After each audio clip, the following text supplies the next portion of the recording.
लेकिन naval blockage को किन शर्तों पर वो हटाएगा? और अमेरिका यूं ही तो नेगोशिएट नहीं करेगा कार्तिकेय काले जी।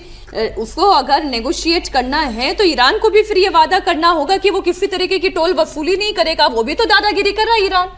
देखिए नेशनल वाटर्स में आप टोल वसूली कैसे कर सकते हैं? मैं एक बार इसको क्लेरिफाई कर दूं। देखो, ये दोनों इकट्ठे होंगे, ऐसा नहीं है वो नेवल ब्लॉकेड हटा ले, और ईरान ने तो पहले ही हटा दिया था कमर्शियल उसके।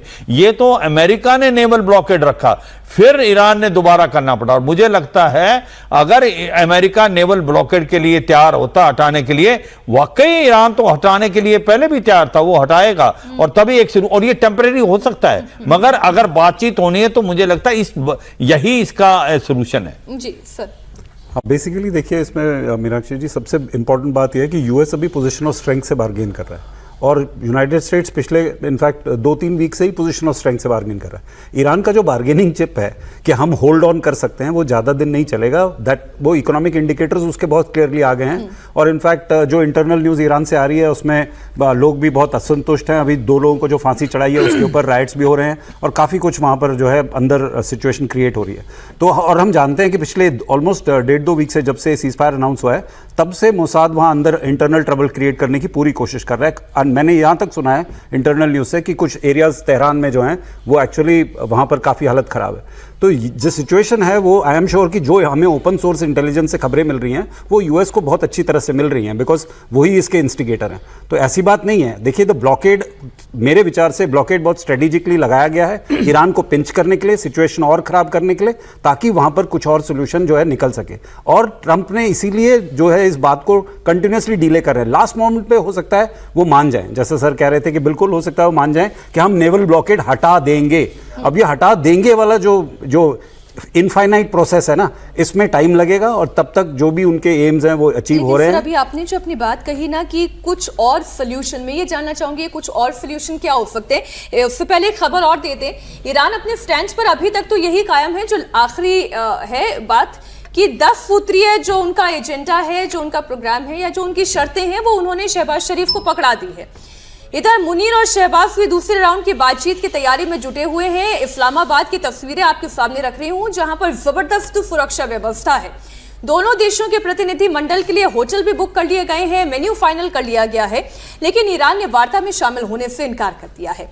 खबर यह आ रही है कि जेडी वेंस आज देर रात या कल सुबह तक इस्लामाबाद पहुंच सकते हैं और उनके साथ स्टीव विटकॉफ और जेरेड कुशनर भी दूसरे राउंड की बातचीत में शामिल हो सकते हैं।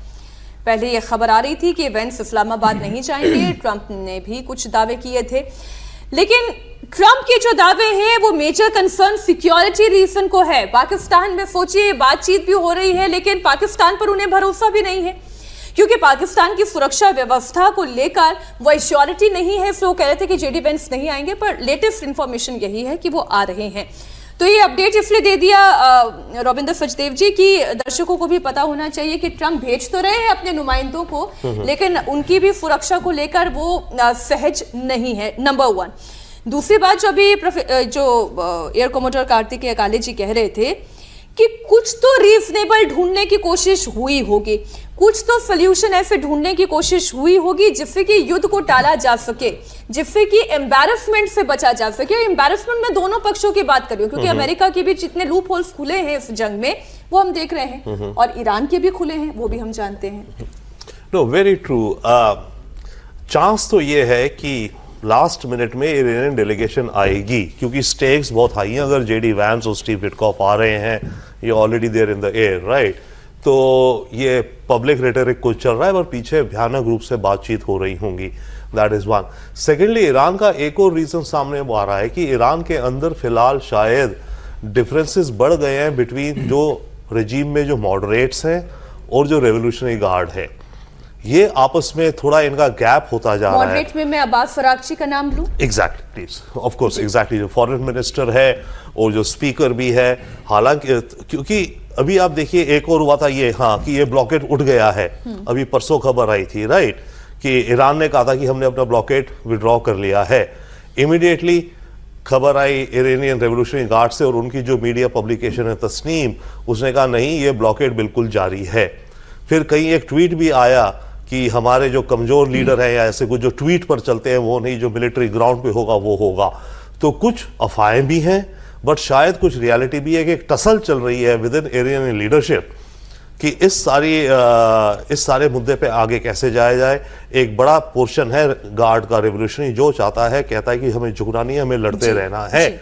इन दैट केस अगर वो साइड डोमिनेट कर जाता है तो ऑब्वियसली ईरान को नुकसान बहुत होगा, बट एक वॉर बड़ी होगी। और जैसे हम सब समझ रहे हैं सबसे ज्यादा परेशानी औरों के अलावा गल्फ कंट्रीज की है, ये जो आपकी अबू धाबी, दुबई वगैरह हैं, सब बेरूत की तरह बन जाएंगी। बिल्कुल ठीक।